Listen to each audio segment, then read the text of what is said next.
గత assembly parliament ఎన్నికల్లో BRS దారుణ ఓటమిని చవిచూసింది. దీంతో కేసీఆర్ అసలు జనాల్లోకి రావడమే మానేశారు.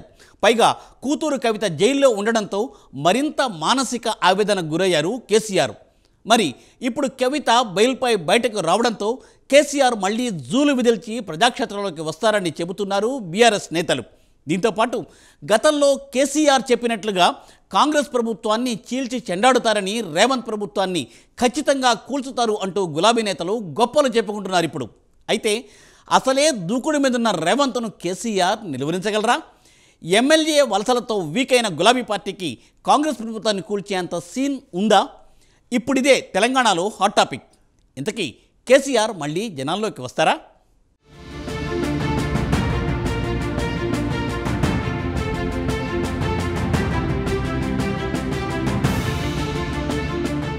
కేసీఆర్ అంటే తెలంగాణకు బ్రాండ్. తెలంగాణ రాష్ట్ర సాధనకు ఆయన చేసిన కృషి, పోరాట పటిమ అంతా ఇంతా కాదు.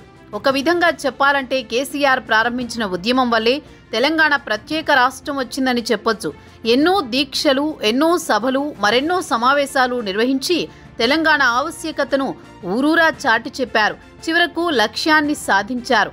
నీళ్లు, నిధులు, నియామకాలు అనే నినాదంతో తెలంగాణ రాష్ట్రం ఆవిర్భవించింది. ప్రజలు సైతం కేసీఆర్ మీద నమ్మకంతో ఆయనే సీఎం సీట్లో కూర్చోబెట్టారు.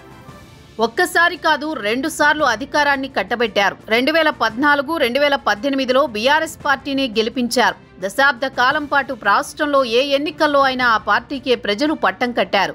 రాష్ట్రంలో ఇతర పార్టీ అనేది కనిపించలేదంటే పరిస్థితి అర్థం చేసుకోవచ్చు. ఒక మాటలో చెప్పాలంటే రాష్ట్రంలో ఆ పార్టీ తిరుగులేని ఆధిపత్యాన్ని కొనసాగించింది.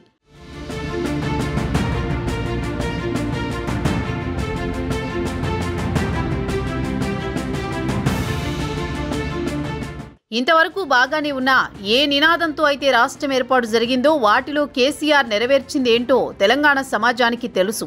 నీళ్ల కోసం ప్రాజెక్టులు కట్టి తెలంగాణను సస్యశ్యామలం చేసేందుకు సర్వశక్తులు ఒడ్డారు. 1,00,000 కోట్లతో ఏకంగా కాళేశ్వరం ప్రాజెక్టును నిర్మించారు. వాటితో పాటే మరికొన్ని ప్రాజెక్టులను నిర్మించారు. తెలంగాణ మొత్తానికి సాగునీరు అందించడమే లక్ష్యంగా వాటి నిర్మాణానికి పూనుకున్నారు. అయితే ఎంతో ప్రతిష్టాత్మకంగా నిర్మించిన కాళేశ్వరం ప్రాజెక్టు కేసీఆర్ ఇమేజ్కి పెద్ద డ్యామేజీని తీసుకొచ్చింది.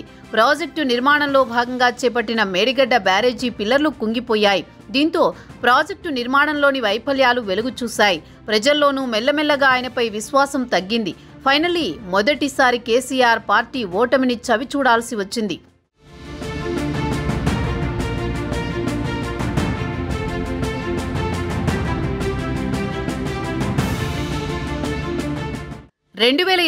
నవంబర్ నాటి ఎన్నికల్లో బీఆర్ఎస్ అధికారాన్ని కోల్పోగా కాంగ్రెస్ పార్టీ అధికారం చేపట్టింది. పీసీసీ చీఫ్గా ప్రచారంలో దూకుడుగా వ్యవహరించిన రేవంత్ రెడ్డి సీఎం అయ్యారు.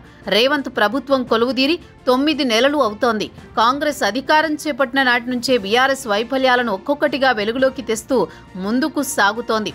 ఇక ఓటమి నుంచి కేసీఆర్ సైతం సైలెంట్గానే ఉండిపోయారు. ఇటీవల తన కూతురు కవిత జైలు నుంచి విడుదల కావడంతో మళ్లీ ప్రజాక్షేత్రంలోకి వస్తున్నారని బీఆర్ఎస్ పార్టీ నేతలు చెబుతున్నారు. కేసీఆర్ మళ్లీ యాక్టివ్ కాబోతున్నారని, ఇక కాంగ్రెస్ ప్రభుత్వానికి చుక్కలే అంటూ ఆ పార్టీ నేతలు గొప్పలకు పోతున్నారు. అంతేకాదు, మరో అడుగు ముందుకు వేసి త్వరలోనే కాంగ్రెస్ ప్రభుత్వం పోయి మళ్లీ కేసీఆర్ ముఖ్యమంత్రి అవుతారంటూ కామెంట్స్ చేస్తున్నారు. ఇప్పుడు ఇది కాస్త నెట్టింట తీవ్ర చర్చకు దారితీస్తుంది.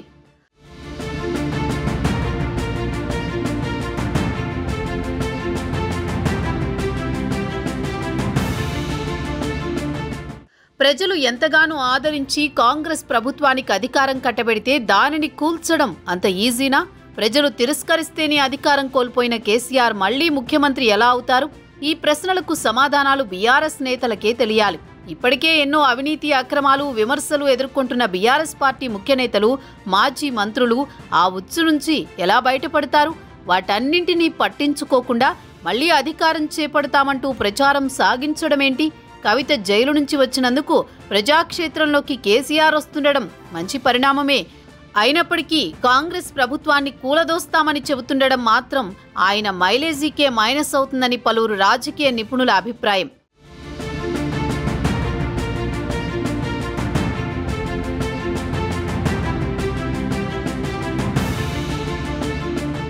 మరోవైపు అధికారం చేపట్టినప్పటి నుంచి రేవంత్ చాలా దూకుడుగా వ్యవహరిస్తున్నారు. ఏకంగా కాళేశ్వరం ప్రాజెక్టులో అవినీతి జరిగిందంటూ కేసీఆర్కే నోటీసులు పంపించారు. పైగా దీనిపై ఓ కమిటీని కూడా ఏర్పాటు చేశారు. ఇలాంటి సమయంలో కేసీఆర్ బయటకొచ్చి కాంగ్రెస్ ప్రభుత్వంపై పోరాటం చేసే సీనుందా అనే డౌట్ కూడా పొలిటికల్ సర్కిల్స్లో చర్చకు దారితీస్తోంది.